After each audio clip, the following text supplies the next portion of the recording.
Welcome to education 360 degree channel पर दोस्तों आप लोगों का एक बार फिर से हार्दिक स्वागत है। तो हम लोगों ने नेक्स्ट क्लास में देखा था कि महाजनपदों का उदय कैसे हुआ। तो उसमें से एक जनपद जिसका नाम मगधराज है, तो उसके बारे में पढ़ेंगे। उसने अपने शासन को कैसे शक्तिशाली बनाया, कैसे उसका एक विशाल साम्राज्य के रूप में उदय हुआ। तो चलिए आज हम लोग अपनी क्लास शुरू करते हैं।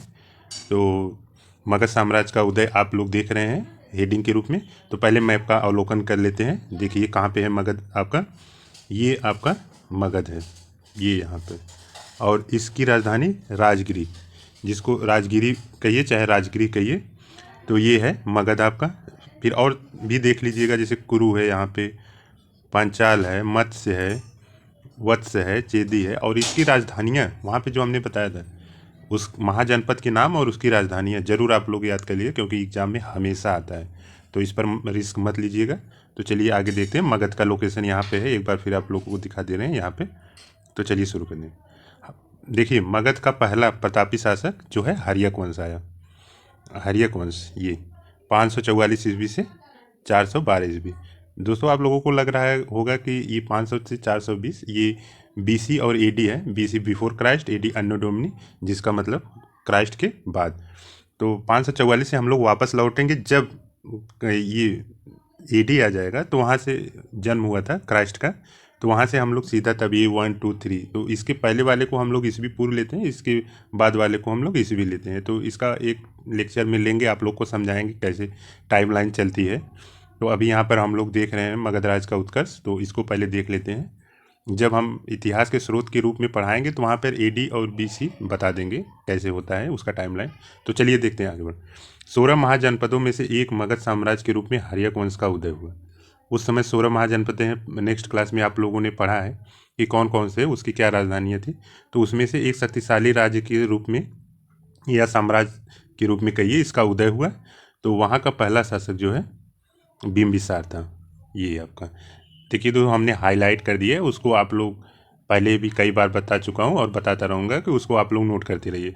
इस वंश का प्रथम शक्तिशाली शासक था, उसे मगध साम्राज्य का वास्तविक संस्थापक भी माना जाता है। बिम्बिसार अंग को जीतकर उसे मगध साम्राज्य में मिला लिए। देखिए कैसे अपने साम्राज्य को आगे बढ़ाया, पहले अंग को मिलाया। एक क्वेश्चन यहाँ पर बनता है, अंग जो है किसकी राजधानी थी। तो आप लोग को बताना है कि अंग की राजधानी क्या थी, तथा अपने पुत्र अजातशत्रु को वहाँ का शासक नियुक्त किया। अजातशत्रु को आगे चलते हैं। मगध राज्य की आरंभिक राजधानी गिरिब्रज या राजगिरी थी। वहाँ पहले हमने नेक्स्ट में कहा था राजगिरी कहिए या गिरिब्रज कहिए, दोनों एक ही राजधानियाँ थी। मत्स्य पुराण में बिम्बिसार को क्षेत्रोदस इसको नोट करिएगा। जैन साहित्य में इसको श्रोणिक कहते हैं। ये वाला होगा, लेकिन यहाँ पे मिस प्रिंट हो गया, तो इसको आप लोग इग्नोर करिएगा। बिम्बिसार ने अपने राजवैद्य जीवक को अवंती के नरेश चंड प्रद्योत के राज्य में चिकित्सा के लिए भेजा।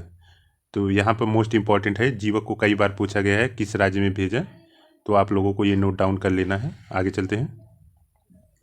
उसकी प्रथम पत्नी कोसला देवी कौशल नरेश प्रसेनजीत की बहन तथा दूसरी लिच्छवी राजकुमारी चेलन्ना थी। लिच्छवी की राजकुमारी चेलन्ना दूसरी थी और पहली।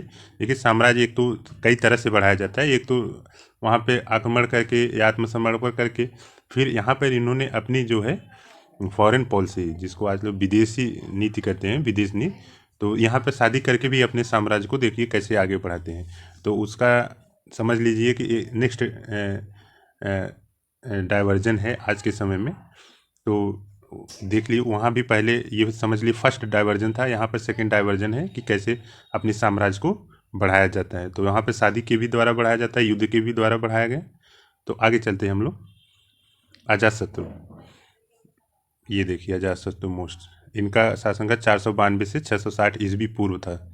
यहाँ पर ईस्वी पूर्व था। तो अपने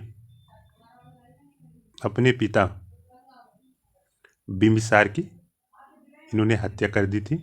इसका नाम अजातशत्रु के साथ इसको कुड़िक भी बुलाते हैं। ये मगध का शासक बना। अपने साम्राज्यवादी नीति के अंतर्गत उसने काशी और वज्जी को संग में एक लंबे संघर्ष के बाद मगध साम्राज्य में मिला लिया। उन्होंने अंग को मिलाया था और लिच्छवी को एक शादी करके एक जीत कर, लेकिन इन्होंने काशी और वज्जी को मिला लिया। अजातशत्रु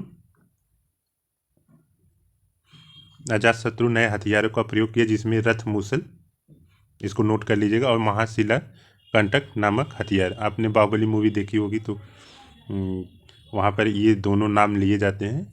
वहाँ पर ये मतलब हथियार के रूप में प्रयोग किए जाते हैं। एक माइंड में इमेज बना रहे इसलिए हम बीच बीच में किसी मूवी किसी उससे रिलेटेड चीज़ों को चर्चा कर देते हैं, तो अच्छा भी रहता है। जितना भी आपके जीवन से रिलेटेड रहेगा उतने ही कॉन्स्टेंटली बना रहेगा वो आपके दिमाग में। तो उसके शासनकाल के 8वें वर्ष में बुद्ध को निर्वाण प्राप्त हुए। बुद्ध के अवशेष पर उसने राजगिरी में स्तूप का निर्माण कराया।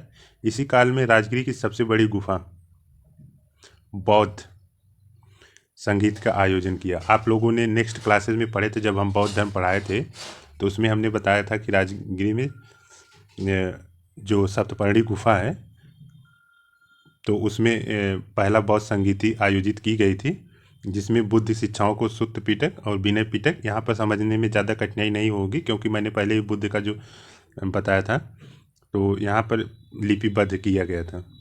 पुराणे के अनुसार 28 वर्ष तथा बौद्ध शास्त्रों के अनुसार 32 वर्ष तक अजातशत्रु ने शासन किया। आगे चलते हैं। अंतिम समय में अजातशत्रु की हत्या उसके पुत्र उदयन ने करके राजगद्दी प्राप्त की थी। देखिए एक तरह से आप कह सकते हैं कि ये शासन जो है पितृहंतात्मक रूप से जान सकते हैं या कहा भी जाता है। तो उदयन का देख लेते हैं हम लोग, कब से कब तक इनका शासन था। 461 ईस्वी पूर्व से लेकर 445 ईस्वी पूर्व तक था। पुराणों एवं जैन ग्रंथों के अनुसार गंगा तथा सोन नदियों के संगम पर पाटलिपुत्र, इसको नोट कर लीजिएगा, एक वेरी वेरी इंपॉर्टेंट है, 3 स्टार है क्योंकि ये कुसुमपुरा आया है और पाटलिपुत्र भी आता रहता है, ये तो कॉमन है। इसको तो आप लोग 3 स्टार 4 स्टार जितने भी स्टार दे सकते हैं दे दीजिएगा। नामक नगर की स्थापना की तथा उसे अपनी राजधानी बनाई। ये पूछ सकता है कि देखिए उधर राजगिरी तो वहाँ पर शासन हुआ था मगध की, लेकिन यहाँ जब नया राजधानी बना तो ये आपसे पूछ सकता है कि कौन पाटलिपुत्र की अपने मतलब नगर की स्थापना की। तो यहाँ पर होता है एक नई चीज़ की स्थापना की, तो यही चीज़ें परिवर्तन को ही तो पूछा जाता है इस टीम। तो वही आप लोग आराम से मतलब इसको बता सकते हैं जब डिटेल में पढ़े रहेंगे। तो यहाँ पर उदयन ने पाटलिपुत्र, जिसको उपनाम कुसुमपुरा रखा गया, उसको बनाया। आगे चलते हैं। उदयन जैन धर्मावलंबी था, ये नोट करिए। देखिए वहाँ पर बिंबिसार बौद्ध थे और अजातशत्रु पहले जैन थे लेकिन बाद में बौद्ध बन गए, लेकिन उदयन जो है जैन धर्मावलंबी थे। इस वंश के अंतिम शासक नागदशक, ये पूछा है कई बार एग्जाम में, को शिशुनाग नामक एक अमात्य ने पदच्युत कर मगध की गद्दी पर अधिकार कर लिया और शिशुनाग नामक एक नए वंश की नींव डाली। तो ये आपका दोस्तों हर्यक वंश का यहाँ पर चैप्टर क्लोज होता है। तो आगे हम देखेंगे शिशुनाग वंश और जो भी आगे चीज़ें धीरे धीरे बढ़ती जाएंगी। तो यहाँ पर हर्यक वंश मगध राज के उत्कर्ष के अंतर्गत हम लोग हर्यक वंश देख लिए हैं। अब नेक्स्ट क्लास में शिशुनाग वंश देखेंगे। तो हाँ दोस्तों, लाइक शेयर और सब्सक्राइब जरूर करिए। हिस्ट्री की पूरी डिटेल एकदम परीक्षा से रिलेटेड चीज़ें यहाँ पढ़ाई जा रही हैं, हाईलाइटेड है, आप लोग नोट कर सकते हैं, कहीं भी जाने की ज़रूरत नहीं। तो लाइक शेयर और सब्सक्राइब जरूर कीजिए दोस्तों। Thank you so much.